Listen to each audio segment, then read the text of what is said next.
Welcome to the Leap Health in the Workplace podcast. Leap Health empowers individuals and organisations to improve both their physical and mental health. In this podcast, we explore innovative, bespoke, proven health solutions that will improve your personal and professional productivity and happiness. I'm Anna Reddy. Let's get ready to make small steps to leap health.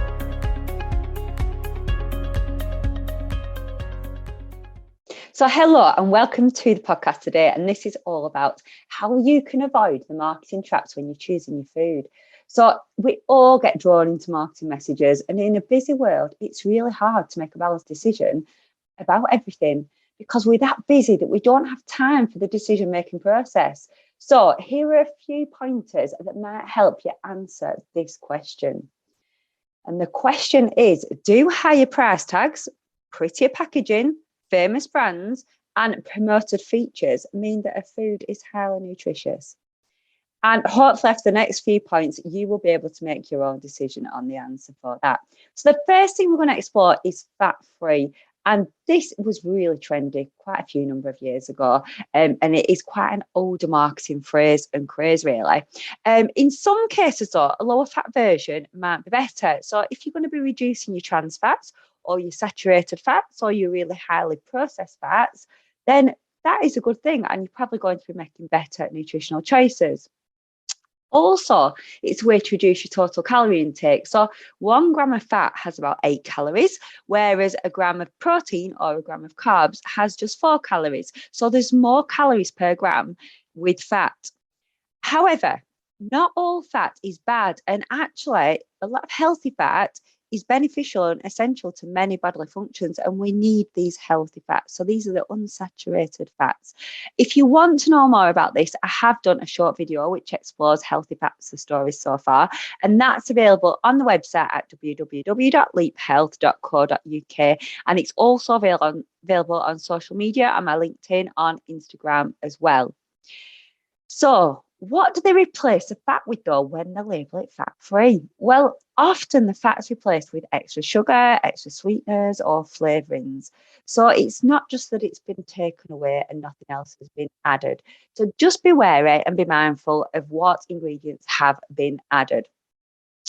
So as we said, fat, although it's got a higher number of calories and it could be saturated or unsaturated fats, which are not particularly cardiovascular friendly for us, fat does create a sense of satiety. So although you might be eating something that's fat-free, you might be thinking, well, I can have loads more of this. It's probably not creating the satiety and satisfaction and fullness that you need. So you could potentially end up eating more of the lower fat version, which doesn't necessarily mean it's low in calories because the sugar can contain a lot of calories.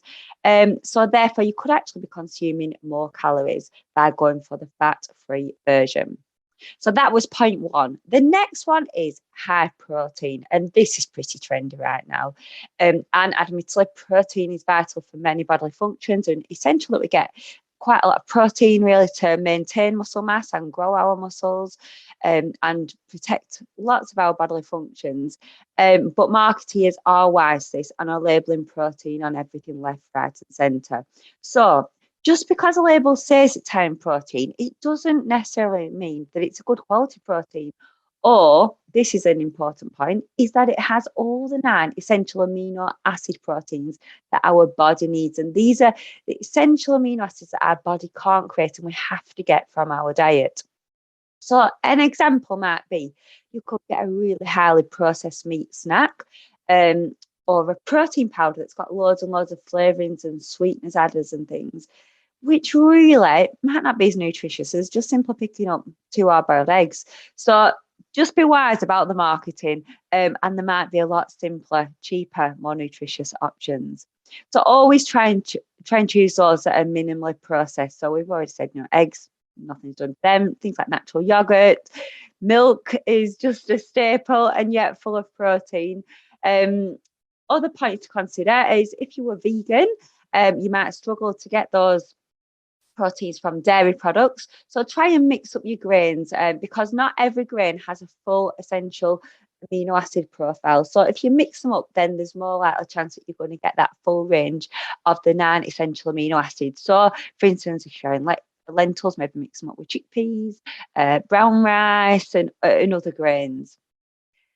Also, don't be tricked into the thought that maybe a protein bar, which you could easily make 20 at home for the same price as one, is better than what you can make at home, because it's not. This is all about convenience, and this is how marketers sell it to you.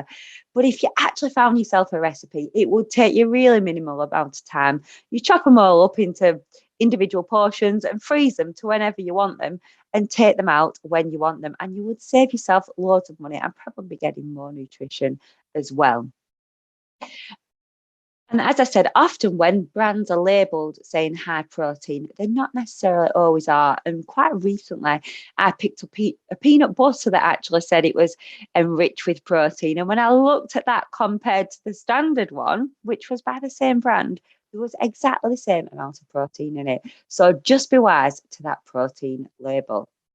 The next one is vegan. And again, more and more people are choosing to go vegan now, which has loads of benefits, because by default, you're generally going to be eating more plants, because that's going to be the majority and primarily what your diet is based around. And we all know that plants are full of loads and loads of nutrients, have loads and loads of different amazing benefits.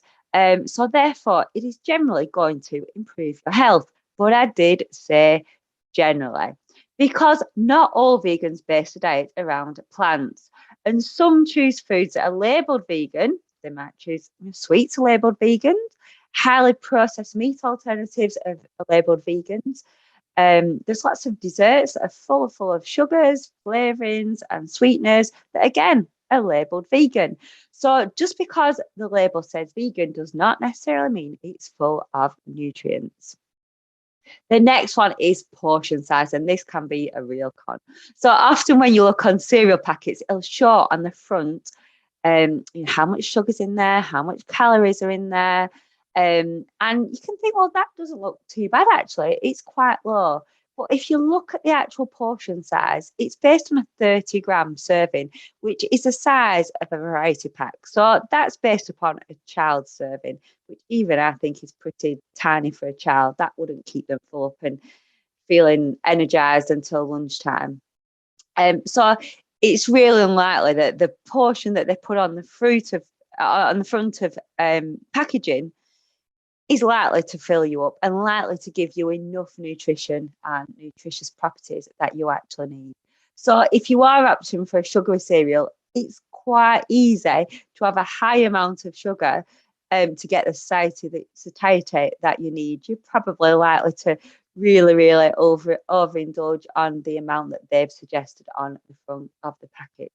And consuming too much sugar also has its risks in terms of the peaks and troughs in your blood sugar levels, which not only impact on your mental and physical health, but really don't give you that sense of fullness and don't keep you full consistently over a sustained period of time.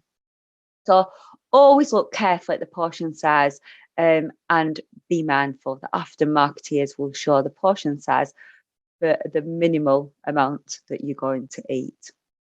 And it's not about eating small amounts, it's about getting the right nutrients on board. The next one is organic. Again, a lot more things are labelled organic now, and organic food is often a lot more expensive than non-organic because of the way that it's grown and the time that it takes to grow it and the processes or not processes that it goes through. So it's a lot less feasible to produce organic food at the scale at which you can produce non-organic food. So therefore the cost is higher.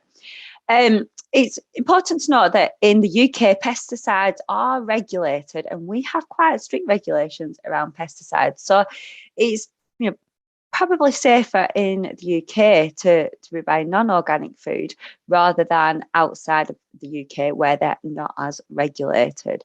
But it has been shown in studies that pesticides have got a link between hormone disruption, respiratory problems, some cancers, and a whole host of other things. But as I said, it is regulated, so the chances are that they're not at a level where they would impact you hugely.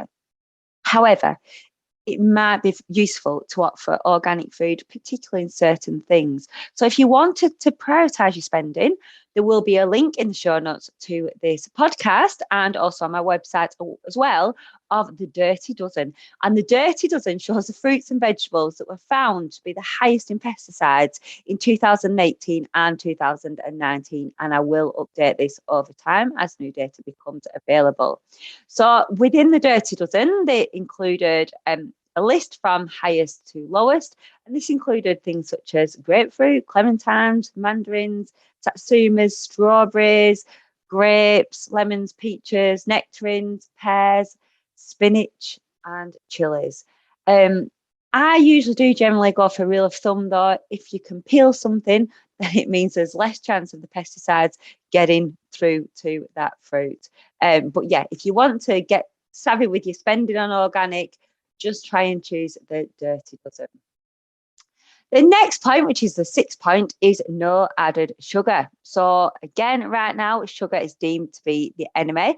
And in many situations, a lot of sugar is not beneficial for us. But we still need a certain amount of sugar for our body to function.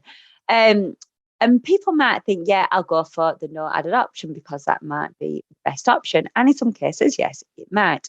But beware that a bag of sugar could actually be labelled no added sugar because there's nothing added to it. Just as many other things can say there's no added sugar if the natural ingredients are sugar. So sugar might be substituted by artificial flavourings again and sweeteners, which also they don't come without caution, which you're probably aware. So try to choose a low sugar option without lots of the substitutes. And it's also good to remember that you can always sweeten things up with fruit. So for instance, rather than going for a yogurt that has no added sugar, but probably a load of added sweeteners, just try natural yogurt with berries rather than, going for those non-natural substitutes. The next one is multigrain, and multigrain sounds dead healthy, doesn't it? And it sounds like it's going to be full of goodness, which in many cases it is, but it actually just means a mixture of grains. So it doesn't necessarily mean the whole grain, which a lot of people would interpret it to mean the whole grain. So you can still have the grains removed from the kernel, including the germ, bran, and endosperm. So it's still not in its whole form, which you might think it was by saying multigrain. So in addition to this, many multigrain things can be highly processed still with added saturated fats such as crisps, or added sugar such as cereal bars. So again, it's a healthy label, but not necessarily always healthy. So dig deep into those labels. And this brings me on to the next point, which is the list of ingredients. So if you look on the back, it will always have the list of ingredients that are in that food. And it's good to know that the foods are listed in terms of the amount of each ingredient in the food first. So for instance, say the main ingredient in a food was sugar, that would be listed first. However, sugar can be listed as many different things, labelled as different things, as different names that might be given for sugars and different compounds. So you just need to be aware of what things actually are. And if you see that the first few ingredients on the list are maybe sugars, E numbers, things that you don't recognise, trans fats, saturated fats, this might actually be a warning sign that maybe you're best staying clear of it. The next one is a traffic light system, and we often see this on many food labels where you've got the red, amber, and green to tell you, what good levels in terms of calories, fats, sugars. And it's advised now that all foods do follow the traffic light system, but in reality, it doesn't always happen. So again, those that don't adhere with this might be afraid to show transparency. Not always, but it is a bit of a warning sign that maybe they're not too keen on showing that transparency as to what is in the food and the nutritional value of them. And finally, branded versus unbranded. So there will be loads of brands that you say, oh, I'll never buy anything that's not this certain brand because I'm used to this certain brand, and you've got that brand loyalty. Which, yeah, there might be some things that definitely are better by certain brands, but there's lots of things that there's absolutely no difference. So oats are a really good example of this. Oats, if you look on the back of the package of whatever different brand of oats are usually oats, and it's 100% oats in whatever you're buying. The difference might be some may be grown organically and some are not, so that might be different in some, but generally oats are oats. The same goes for Weetabix. If you actually look on the ingredients on Weetabix, with branded and unbranded, often these are exactly the same. The same goes for pasta. Obviously, there's different types of pasta. You could have whole grain pasta, you could have white pasta, you could have organic pasta. But if you're looking for whole grain pasta that is not organic, the ingredients will be the same on both packages. So you've obviously just paying for a brand or packaging if you're going for the more expensive brand.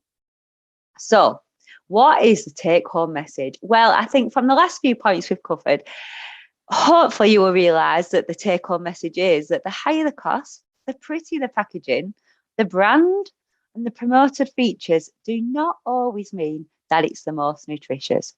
So I hope this podcast has been useful for you to give you a bit of insight as to how you can manage those marketing traps when you're choosing your food, how can you get the most nutrition on board, and how you can just generally feel healthier and happier without breaking the bank.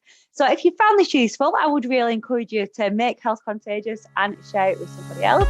And if you've got any questions, please reach out. It's anna@leaphealth.co.uk. Or you can find more about me and Leap Health and the health workshops that we offer at www.leaphealth.co.uk. Have a great day and make health contagious.